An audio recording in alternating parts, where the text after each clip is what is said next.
Hey everybody, Goblin613 here.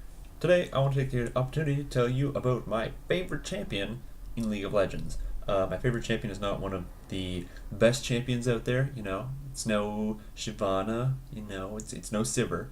But my favorite champion is actually Mordekaiser. Now, I play Mordekaiser. I have an account where I play only Mordekaiser in ranked, and a lot of people get mad at me for that. But I do it for fun. I enjoy it. Kinda jerkish, but it's really effective.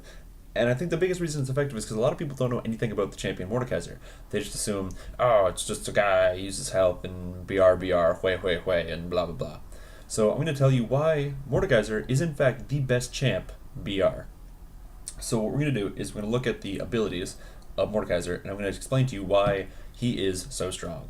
So the first thing you need to know about Mordekaiser is instead of having a mana bar, he has his passive, so Iron Man. Iron Man makes it so that anytime he deals damage, he gets a percentage, so 35% of that, as a shield. So instead he has his health bar, and then underneath that he has his shield bar. And the shield bar, every time you hit somebody with an ability, your shield bar goes up. Now this is really important for a bunch of reasons. One, anytime you do damage with an ability, you're going to get shield. It's not health, but even though his abilities cost health, the shield can save your life in so many different situations you can't even think about it. But not only that, the shield counts as health, so if you have armor or magic resist, both of those stats are now stacking higher. Because while you could build health with Mordekaiser, if you can just get a full burst combo onto somebody, so just like, bam, hit somebody with one of your abilities, you've got a full shield bar, so I think the max is like 450. You've got a full shield bar right away. So that's 450 extra health that you had on top of whatever your base health was, or whatever you bought. And then as you fight, you're going to keep getting shield back. Now, a lot of people don't think about how durable this makes Mordekaiser. All of his abilities give him shield, including his ultimate, which also gives him health. So then we're going to talk about that later, but his passive makes him incredibly durable, especially in these clutch fights.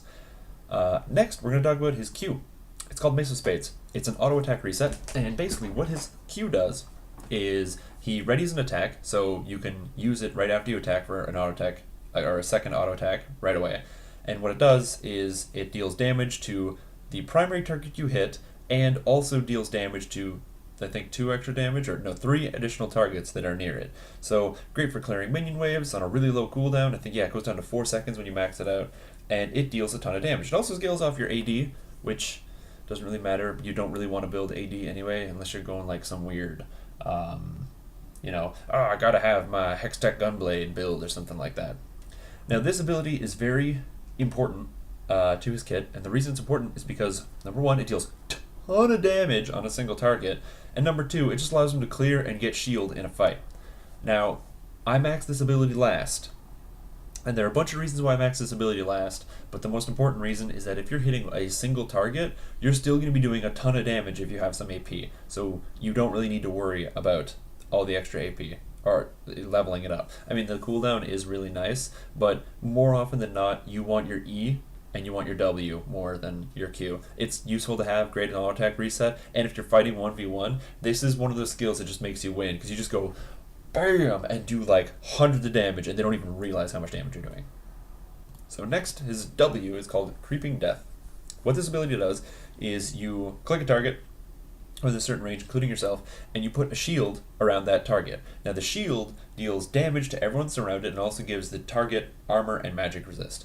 So this is fantastic. This is a great ability, and there are a bunch of reasons. One, the extra armor and magic resist, when you put on yourself, stacks with your passive. Remember, your passive gives you bonus shield, and that shield counts as health, so having more armor and more magic resist means you're way more durable in a fight.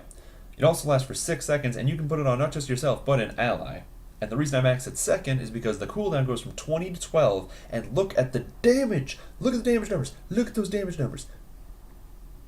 Those damage numbers, right there. We're talking, 480 damage, and with a 120% AP ratio?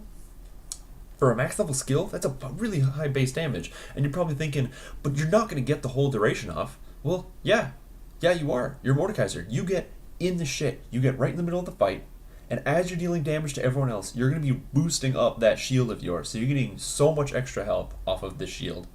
well, shield. I'm using the word shield a lot, but they both shield. So, but you're gonna get ton of extra health. You're doing a bazillion damage. If you're fighting any melee champs, any melee bruisers at all, they have to stand there and take the whole damage the entire time. It is a crazy ability. It scales really well into the late game, and especially into the mid game. Once you've got your maxed out E and you start maxing out this skill, you can fight anybody. That's how this skill is how you win 1v3s, 1v4s, and 1v5s with Mordekaiser at certain points in the game. Because if you get a tiny bit fed, that AP ratio just destroys everything else in the universe. Next, we're going to talk about his E, which is sort of like his bread and butter ability.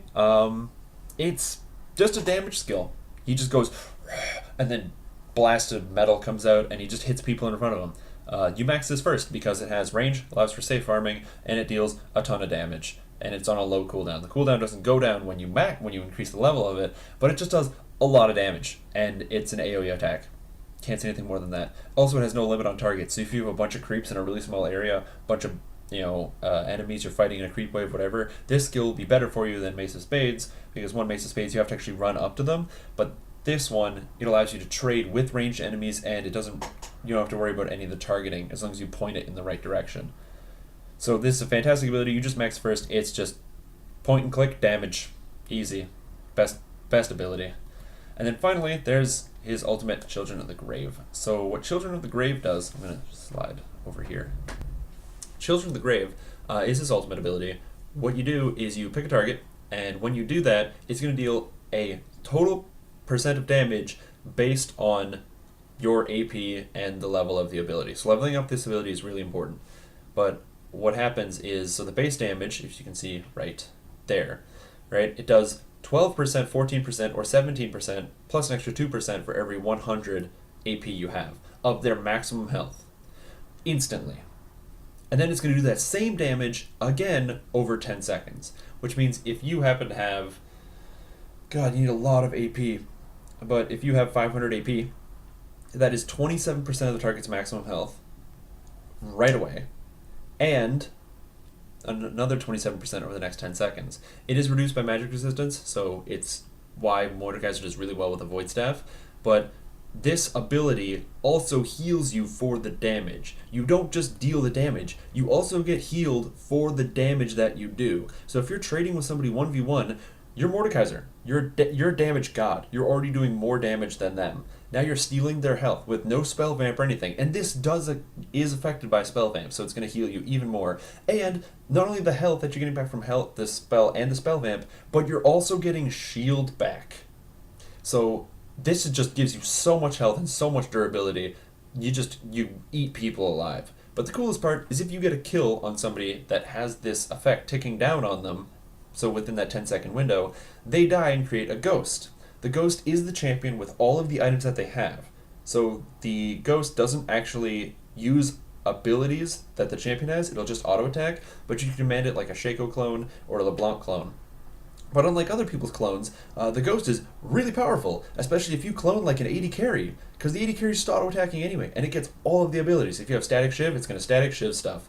If you have Tiamat, it's going to Tiamat stuff. So it's fantastic. And you get attack damage and ability power based on the ghost's attack damage and ability power. And it gets stronger based on your own. So if you have a ton of extra attack damage or ability power, like, oh man, you're just going to stack with each other, and then instant towers, instant barons. It's just perfect, amazing, godlike ability.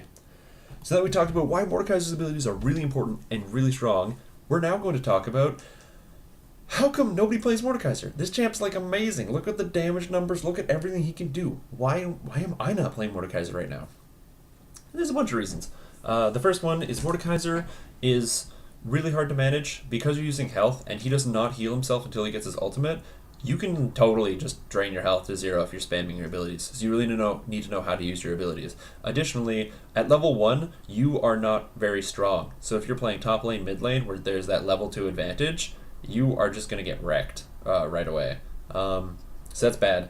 And then the final thing is you really, really need to know your limits. You can 1v2. You can totally get ganked by the jungler and kill the jungler and the enemy laner, but you need to know that you can do that.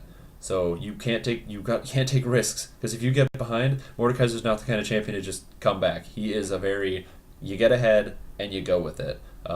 Sometimes you can pull amazing comebacks with your ultimate, but yeah.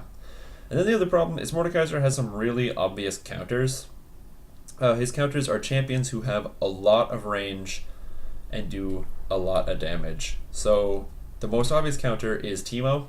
Teemo can just right click on Mordekaiser.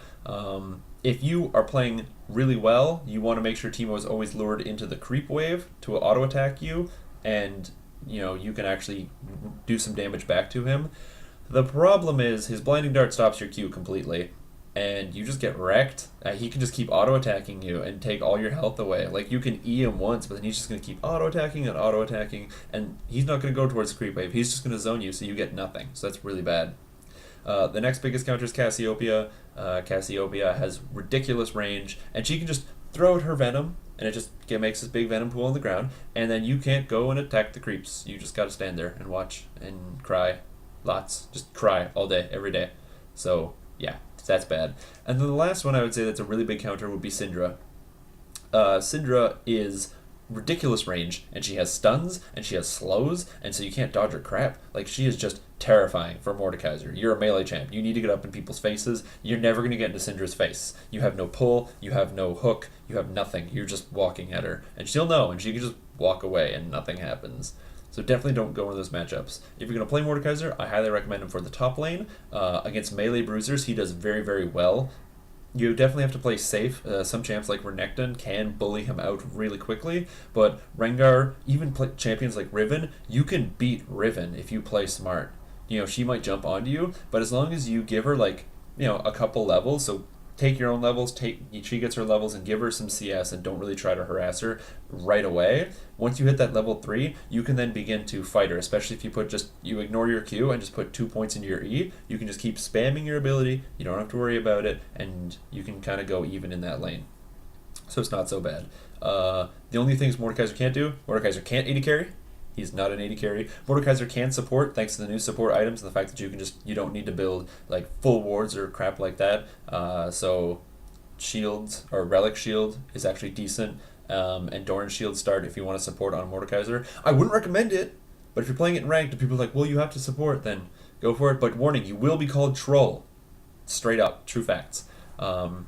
Mordekaiser is not the strongest jungler. He can clear camps really well once he gets a couple levels, but until that time, and especially since they nerfed the ancient Wraith, Spectral Wraith, yes, that's it. Once they nerfed the Spectral Wraith, he's definitely not as strong as a jungler as he could have been. But beyond that, he's decent. He can get counter jungled really easily.